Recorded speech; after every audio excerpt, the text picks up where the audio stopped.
Aussi, le côté de mes églises et le côté de Guermantes reste-t-il pour moi lié à bien des petits événements de celle de toutes les diverses vies que nous menons parallèlement, qui est la plus pleine de péripéties, la plus riche en épisodes, je veux dire la vie intellectuelle. Sans doute elle progresse en nous insensiblement, et les vérités qui en ont changé pour nous le sens et l'aspect, qui nous ont ouvert de nouveaux chemins, nous en préparions depuis longtemps la découverte. Mais c'était sans le savoir. Et elles ne datent pour nous que du jour, de la minute où elles nous sont devenues visibles. Les fleurs qui jouaient alors sur l'herbe, l'eau qui passait au soleil, tout le paysage qui environna leur apparition continue à accompagner leur souvenir de son visage inconscient ou distrait.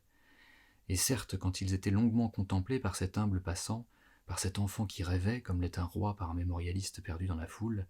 ce coin de nature, ce bout de jardin n'eussent pu penser que ce serait grâce à lui qu'ils seraient appelés à survivre en leurs particularités les plus éphémères. Et pourtant, ce parfum d'aubépine qui butine le long de la haie où les églantiers le remplaceront bientôt, un bruit de pas sans écho sur le gravier d'une allée, une bulle formée contre une plante aquatique par l'eau de la rivière et qui crève aussitôt, mon exaltation les a portés et a réussi à leur faire traverser tant d'années successives, tandis qu'alentour les chemins se sont effacés et que sont morts ceux qui les foulèrent et le souvenir de ceux qui les foulèrent.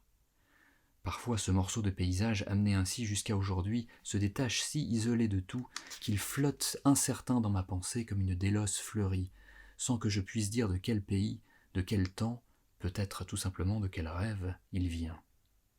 Mais c'est surtout comme à des gisements profonds de mon sol mental, comme aux terrains résistants sur lesquels je m'appuie encore, que je dois penser aux côtés de mes églises et aux côtés de Guermantes. C'est parce que je croyais aux choses, aux êtres, tandis que je les parcourais, que les choses, les êtres qu'ils m'ont fait connaître, sont les seuls que je prenne encore au sérieux et qui me donnent encore de la joie. Soit que la foi qui crée soit tarie en moi, soit que la réalité ne se forme que dans la mémoire, les fleurs qu'on me montre aujourd'hui pour la première fois ne me semblent pas de vraies fleurs. Le côté de mes églises, avec ses lilas, ses aubépines, ses bleuets, ses coquelicots, ses pommiers.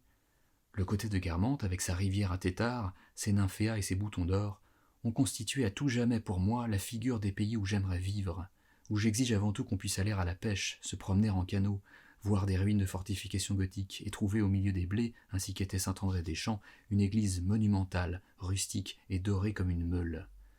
Et les bleuets, les aubépines, les pommiers qu'il m'arrive quand je voyage de rencontrer encore dans les champs, parce qu'ils sont situés à la même profondeur au niveau de mon passé, sont immédiatement en communication avec mon cœur. Et pourtant, parce qu'il y a quelque chose d'individuel dans les lieux,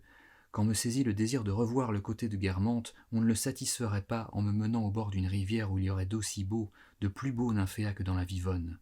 Pas plus que le soir en rentrant, à l'heure où s'éveillait en moi cette angoisse qui plus tard émigre dans l'amour et peut devenir à jamais inséparable de lui, je n'aurais souhaité que vint me dire bonsoir une mère plus belle et plus intelligente que la mienne. Non,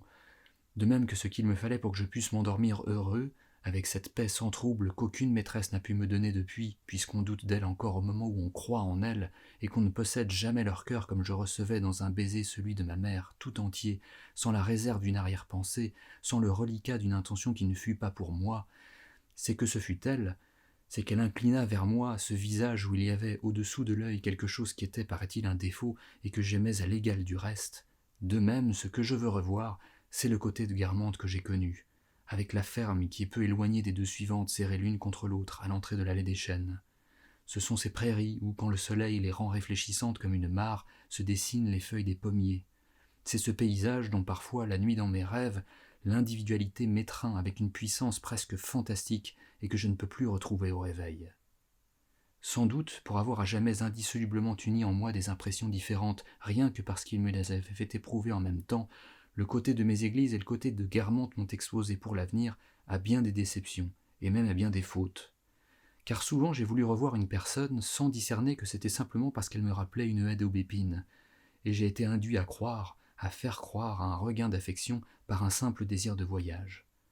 Mais par là même aussi, et en restant présent en celles de mes impressions d'aujourd'hui auxquelles ils peuvent se relier, il leur donne des assises, de la profondeur, une dimension de plus qu'aux autres. Il leur ajoute aussi un charme, une signification qui n'est que pour moi. Quand par les soirs d'été le ciel harmonieux gronde comme une bête fauve et que chacun boude l'orage, c'est aux côtés de mes églises que je dois de rester seul en extase à respirer, à travers le bruit de la pluie qui tombe, l'odeur d'invisible et persistant lilas.